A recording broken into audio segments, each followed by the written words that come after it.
Que a paz do Senhor Jesus, que excede todo entendimento, alcance a todos que vão se preocupar e vão gastar alguns minutos ouvindo essa mensagem. Hoje é dia 28 de dezembro de 2017, mais um ano aí se findando. A gente, pelo menos eu, começa a fazer algumas reflexões da vida, principalmente da minha vida, da minha família, da minha vida profissional, da minha vida como cristão. E eu cheguei a uma conclusão muito triste, uma conclusão assim para que eu possa realmente deitar a cabeça no travesseiro e refletir. Eu fiquei imaginando qual seria o sentimento de uma pessoa que, se você pega alguém e tira alguém da rua, você vai lá, a pessoa tá sujo, viciado, não tem nenhum princípio, não tem nada para recomeçar na vida, e você vai lá, ninguém acredita na pessoa, ninguém confia na pessoa, ninguém vê nenhuma expectativa boa na pessoa, e você vai lá e pega essa pessoa, ajuda e coloca essa pessoa num lugar onde alguém olha para ela, e coloca essa pessoa no lugar onde alguém se interessa por ela, alguém respeita ela, e de repente essa pessoa te decepciona, te entristece. Simplesmente no momento que você mais contou com essa pessoa, ela te dá as costas. Ou seja, com os gestos que ela fez, ela disse para você que não interessa nada que você fez por ela. O que eu quero dizer? Quero dizer que eu imagino hoje, através da minha vida e de tantas coisas que aconteceram no mundo, como está o coração de Deus. Como está, assim como estão os olhos de Deus sobre nós. Eu tenho certeza que Deus é amoroso. Eu não tenho um pingo de dúvida que Deus é zeloso pela humanidade. Eu não tenho um pingo de dúvida que o desfecho está no coração de Deus, do que vai acontecer com a humanidade. Mas eu fico imaginando a tristeza de Deus. Eu fico imaginando porque no decorrer da história eu tenho visto coisas pela internet, pessoalmente, que não condiz com aquilo que nós declaramos tanto como cristão. Eu vejo que Oséias capítulo 6, no versículo 3, ele diz: conheçamos e prossigamos em conhecer a Deus. As ações dos cristãos de hoje mostram que muitos conheceram as regalias da vida, os bens da vida, mas Deus não.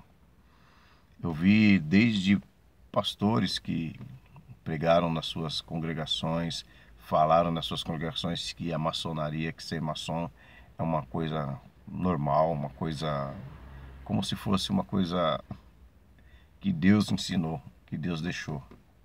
Até aqueles cantores cristãos que se declararam ser os melhores. Hoje nós vemos homens abençoados que pregam e arrastam multidões, mas com isso também exigem fortunas. Entra na internet para saber quantos membros tem dentro de uma igreja, enquanto nós vemos que o exemplo que está escrito em Efésios capítulo 5, no versículo 1, sede, pois, imitadores de Deus como filhos amados. Nós vemos que Jesus caminhou por muitos lugares, deixando para a gente exemplo que seja uma ovelha ou 1000, ele ia e resgatava, ele pregava, ele falava do amor de Deus, ele falava do reino dos céus.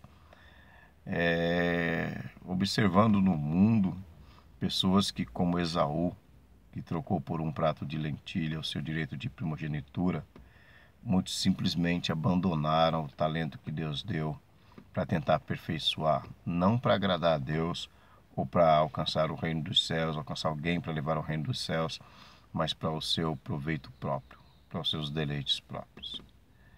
Vendo que muitos pastores se desviaram, apostataram-se da fé, levando para dentro das suas congregações mais ou menos que um vale tudo.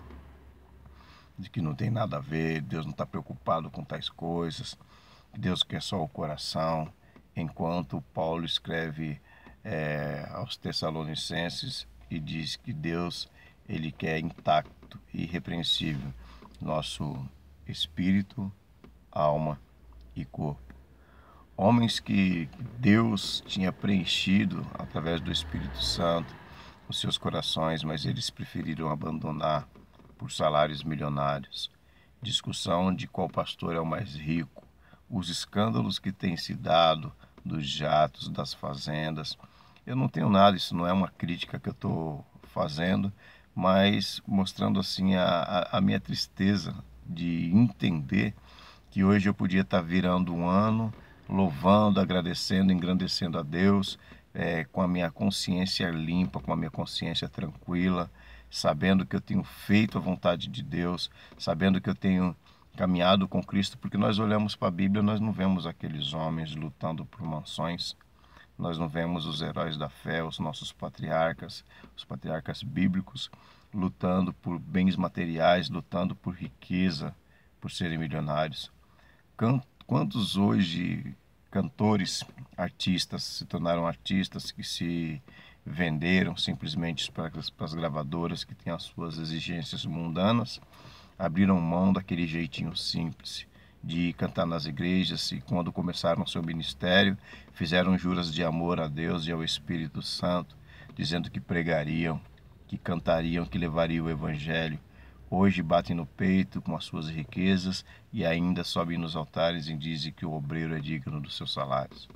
Nós vemos no sul, num determinado lugar, num ponto que nós citamos o nome por ética, mas que pessoas cobram absurdos, homens que não são cristãos, porque não é possível um homem que pede 20, 30, 40 mil para que alguém pregue, para que seja reconhecido num palco, para ser chamado depois pelas igrejas. Isso não pode ser um cristão, não é possível, não acredito nisso, não. Mas, infelizmente, nós vemos muitos cristãos lá, cristãos que declararam que nós poderíamos dizer que, diríamos que ele não seria homem de Deus se ele não alcançasse um lugar tipo, um lugar político, um lugar social. Hoje eles estão lá defendendo essa tese. Infelizmente, nós entristecemos Deus porque nós cometemos algo que Deus ele abomina, ele se entristece muito, que é a mentira. Uns que declararam que era proibido, que declararam que a Bíblia dizia que não poderia fazer tal coisa, hoje defende essa situação como se fosse lei dentro das igrejas. Eu quero te dar um alerta que Jesus realmente está voltando. Os eventos que ele diz em Mateus 24, que fala a respeito dos terremotos, das pestes, da fome. Nós olhamos hoje aí para as Filipinas, nós olhamos para a África, nós vemos que é triste, mas é uma realidade que já estava escrito que ia acontecer. Pessoas passando fome, pessoas morrendo por causa dos desastres naturais, como os ciclones, como os tsunamis, como os terremotos. E não é que a humanidade não se dá conta disso, é o coração do ser humano. Nós temos um coração ruim, nós não almejamos mesmo que Deus mude os nossos corações. Tenho os meus filhos hoje, os meus netos, eu criei os meus filhos dentro da igreja, eu orientei os meus filhos, mas assim como centenas de milhares, cada um deles escolheu o seu caminho. Eu oro a Deus, que nem nós dizemos muitas vezes, Deus tem que fazer a obra. Para mim, desde quando eu me converti, Deus fez a obra.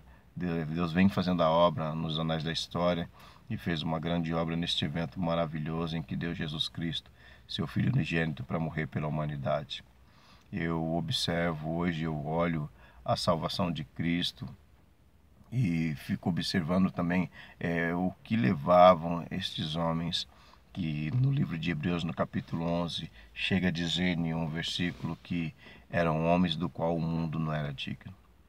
Eu fico observando hoje, meus irmãos, para a minha vida como servo de Deus, para a vida de muitos cristãos que hoje apostataram-se da fé, venderam o seu direito de primogenitura, abandonaram a postura, a posição que Deus colocou.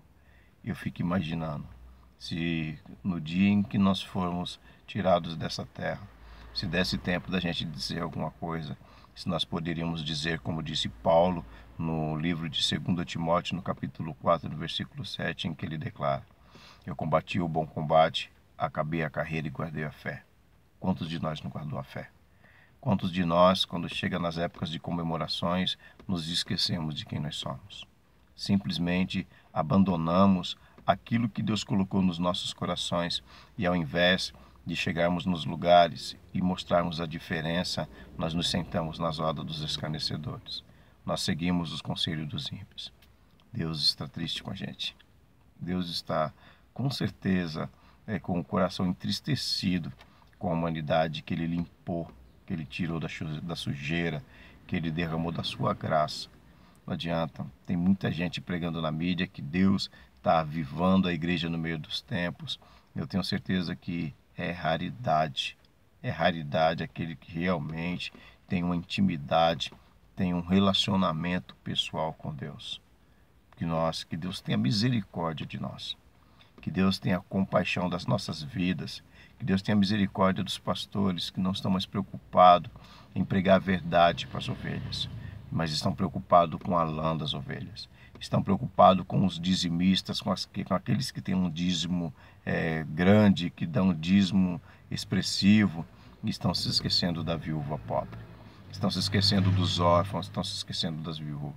Deus não está preocupado com grandes templos, porque Ele diz que Deus não habita em templo feito por mãos de homens. Não tenho nada contra, longe de mim está contra se existem as condições para se construir uma igreja estruturada, que tenha lugar para cuidar dos fiéis, acomodar os fiéis, nada mais justo com aqueles que contribuem com a obra de Deus. A começar pela minha vida. Que a misericórdia de Deus nos alcance, que nós venhamos prostrar os nossos joelhos no chão e esquecer os grandes banquetes. Eclesiastes capítulo 7, versículo 2, diz que é melhor estar na casa onde há luto do que estar no lugar onde existe banquete. Quando nós estamos no banquete, nós nos esquecemos, sim, dos nossos princípios, coisa que nós não deveremos. Nós não devemos compactuar com este mundo.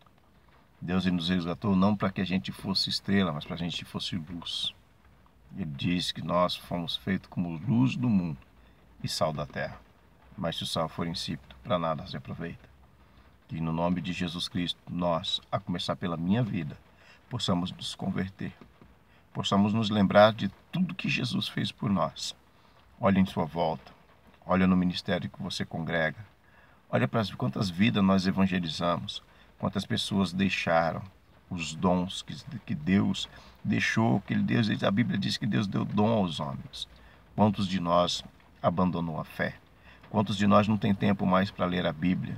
Quantos de nós não tem tempo mais para ouvir uma mensagem? Quantos de nós não sente mais o ardor no coração quando ouvimos a palavra de Deus?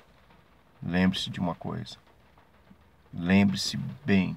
A Bíblia diz que Deus conhece os que são seus, e todo aquele que profere o nome do Senhor aparte-se da iniquidade. Não aceite, não sente-se nas rodas dos escarnecedores. Seja diferença. Lembre-se, Jesus Cristo ele veio para salvar. Jesus Cristo ele está sentado à destra de Deus, intercedendo por mim e por você. Mas esse mesmo que está intercedendo por mim e por você é o que vai ser o juiz, é o que vai julgar. Que Deus tenha misericórdia das nossas vidas. Que nós não fazemos mais planos para ter um ano próspero, nós só desejamos prosperidade. Mas eu desejo nesse ano para você de 2018 e para a minha vida, conversão, relacionamento com Deus, intimidade com Deus. Que Deus vos abençoe, em nome de Jesus.